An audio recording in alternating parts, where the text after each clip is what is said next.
আসুন বন্ধুরা, গোস্তর রান্নার রেসিপি আপনাদের কাছে তুলে ধরছি। দেখছেন কত সুন্দর গোস্তটা। আমি অল্পই গোস্ত নিয়েছি ভাই একা রান্নার জন্য। ধুয়ে এবার ঢালা হয়েছে, একে পানিতে ভিজিয়ে দেবো। আপনারা কে কে কোথাতে কেমন ধারা রান্না করেন আপনারা বলবেন। 100 টাকা গোস্ত ভাই আমাদের এই হায়দ্রাবাদে। এবার পানিতে ভিজিয়ে দিয়ে দিলাম যাতে রক্তটা বেরিয়ে যায়।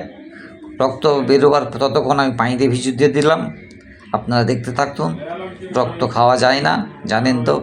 এবার ভালো করে ধুয়ে নিলাম, পেথের মধ্যে নিলাম, নেওয়ার পরে পানিটা ঝরিয়ে দিলাম একদম নিচড়ে। দেখতে থাকুন। এবার আমি ভাই সেজে চাপাবো। গোস্তটা কত সুন্দর দেখছেন, একদম তাজা গোস্ত। 280 টাকা কেজি হায়দ্রাবাদে। বিনা হাড্ডি নিতে গেলে ভাইজান আপনি 300 টাকা পাবেন।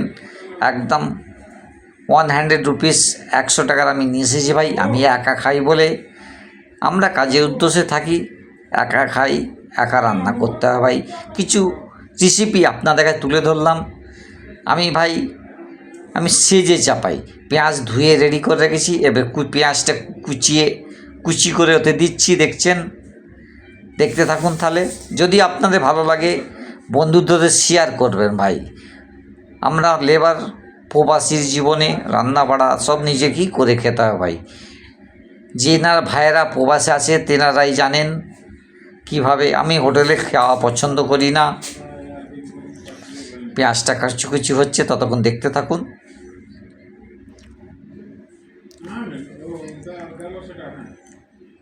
এবার মশলা রেডি করে নিলাম। হলদি গুঁড়ো, লবণ, লাল মির্চি, জিরে পাউডার, ধনিয়া পাউডার, গোলমরিচ পাউডার, তার মধ্যে জয়ফল পিসা আছে। আপনার দেখাচ্ছি মিট মশলা, কাঁচা জিরা। আমি অল্প রান্না করি, একা খাওয়ার জন্য অল্প মশলা দিচ্ছি। আপনাদের স্বাদ হিসাবে আপনারা সেইভাবে আপনারা মশলা দিতে পারেন। আমি খাঁটি এইভাবে আমি দিয়ে যাচ্ছি। দেখুন রান্না আমি ফরচুন তেলে রান্না করি, একদম পিওর। 190 টাকা দাম এই বোতলের। 950 mm আছেন। রান্নার স্বাদ বাড়ে ফরচুন তেলে, সরষের তেলে রান্না খাই ভাই। এবার মশলাগুলো আমি এই ঢেলে দিলাম। গোস্তর সব পেঁয়াজ কুচির ওপর ঢেলে দিলাম। একটু তেল দেবো ভাই, অত তেল দিলাম। দেখতে থাকুন।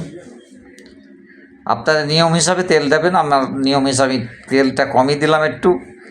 এবার মধ্যে আদা রসুনের পেস্ট। এখানে ভাই রেডিমেড পাওয়া যায় প্যাকেটে। আমার তো পিসার কোনো সাধন নেই, আমি ব্যাচেলার এখানে থাকি। এবারে দেখতে থাকুন।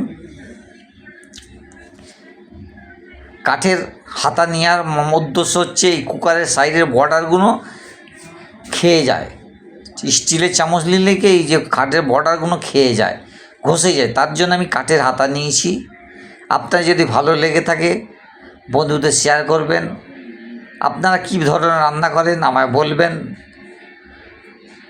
আপনাদের বন্ধু ভালোবাসা এইভাবে আমি রান্না করছি। আপনাদের কেমন কী থাকবে বলতে থাকবেন, বলুন। আর ভাই আপনাদের ভালোবাসা সবই কিছু। যদি ভালো লেগে থাকে কমেন্ট করবেন, বন্ধুদের শেয়ার করবেন। দেখতে থাকুন। আপনাদের কাছে রান্না কমপ্লিট। এই ধরনের রান্নার কালারটা দেখতে পাচ্ছেন। রান্নার কালারটা আমি একা খাওয়ার জন্য 4 পিস, একটা আলু দিয়ে দিলাম। বাঙালির আলু না হলে তো তরকারি মজা হয় না, তার জন্য আলু দিয়ে দিলাম। দেখতে থাকুন।